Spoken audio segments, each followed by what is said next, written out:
Well, hey, good evening. Welcome back to my little gardening show.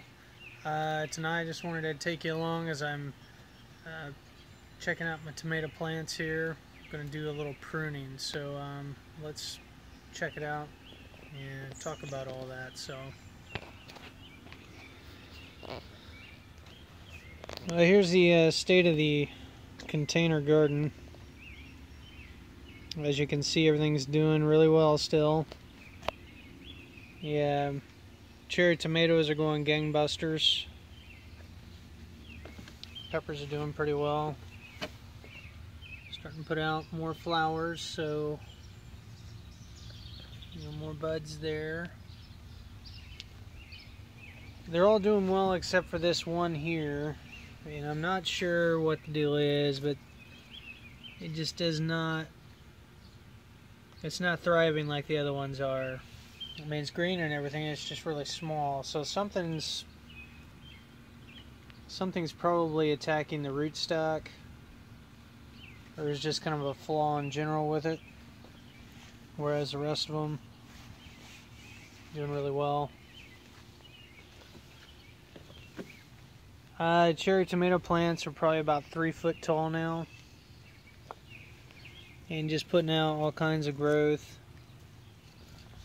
We've got the starts of some tomatoes.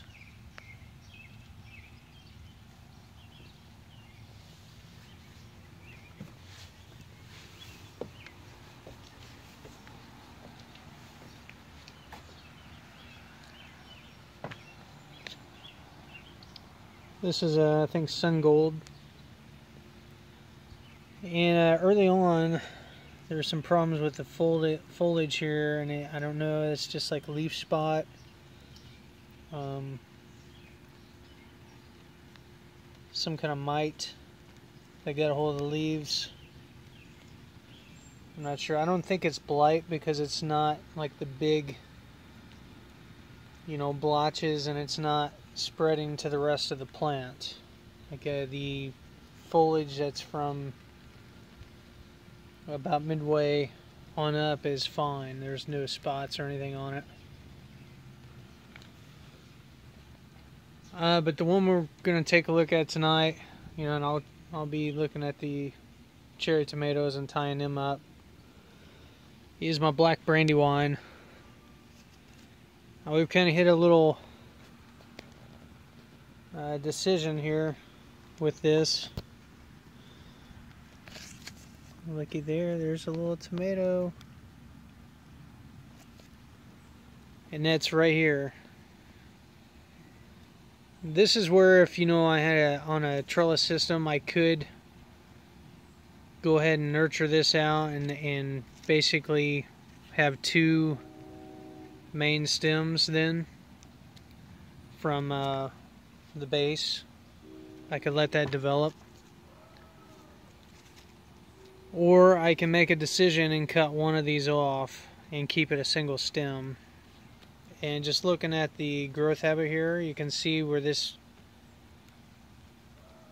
more than likely would qualify as a sucker, because it's growing between the branch and the main stem here.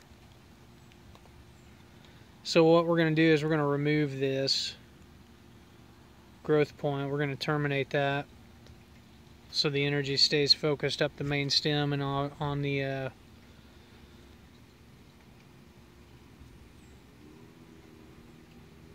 fruiting branches that are coming off of it.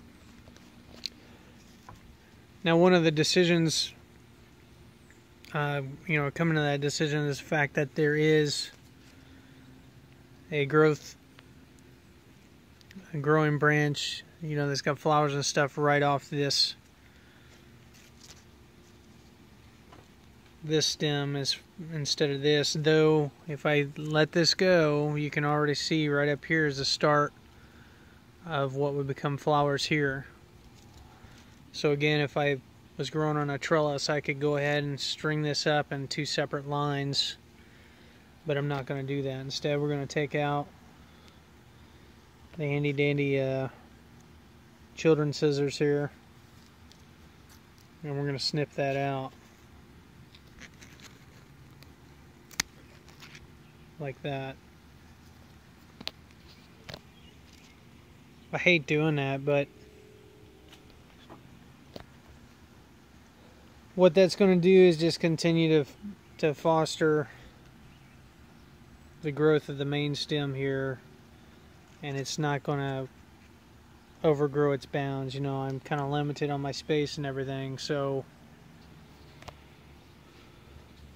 you know, now that'll scab over, that'll heal over and be fine.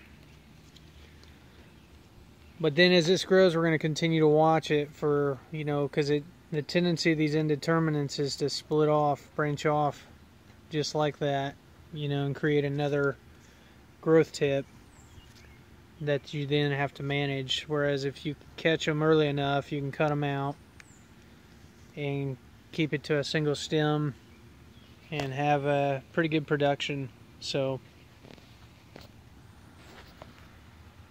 anyway, I hope you found that video helpful. Other than that, I guess that's all for now. Until next time, happy gardening. Bye.